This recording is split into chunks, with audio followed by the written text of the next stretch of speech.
This is UMAR Ahmed for IFL TV in association with MTK Global. We're in New York City. I'm joined by Max Kellerman. Max, huge fight week, Crawford v Khan. Give me your take on it. This was the biggest event that could be made given promotional and network ties. The rest of the welterweight division that matters, the top of it, is over on another network with another promoter or advisor. And so Terence Crawford, widely considered the best 147-pounder in the world, or the best fighter fighting at 147 pounds, one of the two best pound-for-pound fighters in the world, number one on my list. They need to get him a credible opponent with some drawing power. And Amir Khan, the same reason I thought Canelo would fight Triple G eventually, because Canelo fights everyone, even though he's the money man. Amir Khan, of course he would take the fight. Like, he has money on the table to fight Kell Brook, but takes this, because that's the kind of fighter he's always been. You know, Amir, when he was an undefeated silver medalist and a pro, when he was the money guy at 140, you know, my assumption was, well, they'll navigate him carefully. But they didn't do that. He wasn't undefeated at the time, of course, because of Prescott, but they didn't. He fought everybody, and he was willing to fight Tim Bradley even at 140. And of course, he moves, whenever he's moved up, he's never said no to fights. He's always willing to fight everybody. And so this fight got made. Yeah, I mean, everyone's talking about Crawford Spence. What do you think needs to happen for that fight to be made?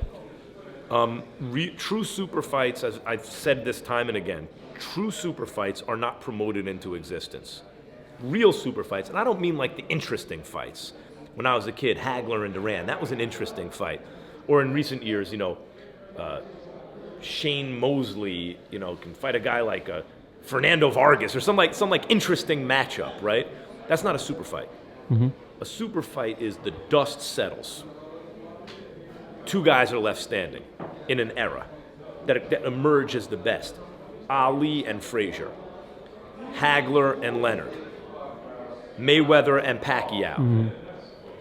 If those two guys are Crawford and Spence, then eventually there'll be enough interest and therefore enough money to be made that networks and promoters will work together. Until that happens, generally those kind of fights aren't made. So, but over time, if the reason we want to see this is because we all suspect that those are the two best fighters. So we want to see it now. If they prove over time that those are in fact the two best fighters, I think we'll see it. Just moving away from this, yesterday there was some breaking news. Jarrell Miller won't be fighting Anthony Joshua. What have you made of him failing a test? A huge percentage of athletes juice. Huge percentage. Like, in the Olympics, does anyone believe that anyone in the Olympics isn't juicing, for example, right? And the heavyweight division in the NFL, in any contact sport where you believe the opposition is using, I think there's strong temptation to use.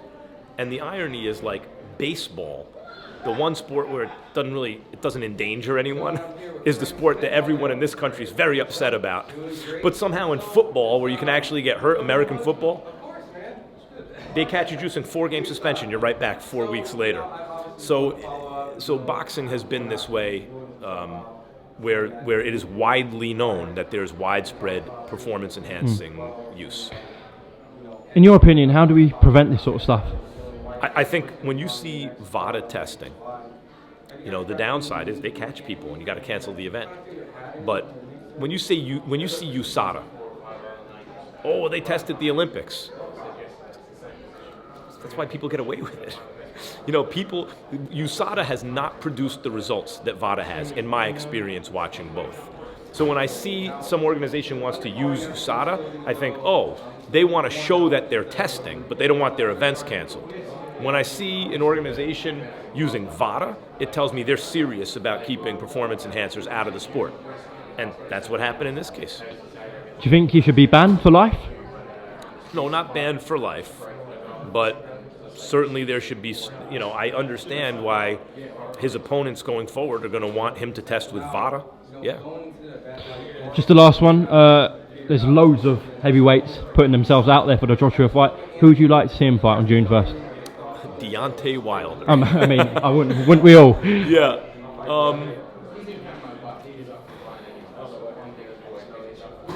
Look, the three top. Look, here's a name that Luis Ortiz. Yeah. Right. This is a great heavyweight division.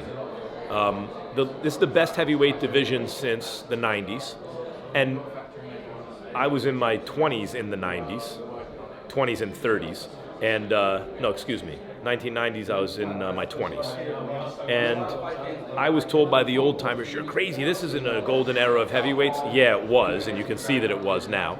The last golden era of heavyweights before the 90s was the 70s. But look around now. We have 3 fighters at the top of the division, all undefeated, all with claims of one kind or another to be the best heavyweight in the world.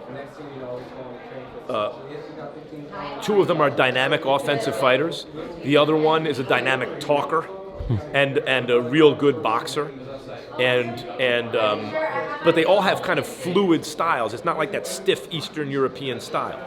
In terms of the Western world, and the 2 biggest money generators other than Germany are the United States and Great Britain.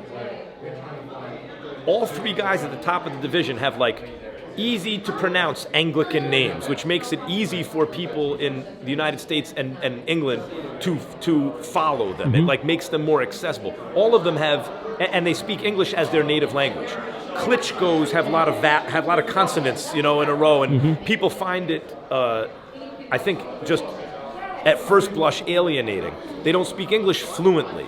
But like Tyson Fury, Anthony Joshua, Deontay Wilder, native English speakers, it just makes it easier to market them. Interesting styles in and out of the ring. Interesting personalities, all of them. And special stuff inside. When they've been knocked down, they've gotten back up. So, all of them. Or when they've been hurt, they've rallied back. So, that's great at the top. And then underneath, you have guys like Big Baby Miller's a big personality and a good boxer. Luis Ortiz is a huge puncher and a southpaw with a deep amateur pedigree from the best amateur program, Cuba, and can box. So he's older, but like when you have those kind of colorful contenders supporting... Dylan White. Huh? Dylan White's up there. Well, it's another one. And also with a big personality. White can talk, and he can fight. When you have a top of a division, like as I mentioned, particularly for these 2 markets, and then you have colorful contenders underneath, kind of fleshing out the division. So like Anthony Joshua, King Kong Ortiz. Great fight. Great fight, and you favor Joshua, but you're like, woo, you better not get caught. Better fight than the Miller fight, really. It is, because Ortiz can punch. But the Miller fight was a good fight. Yeah. All right, Max Kellerman, I know you're busy, so I appreciate your time. Thank you very much. Appreciate it. Thank you. Cheers.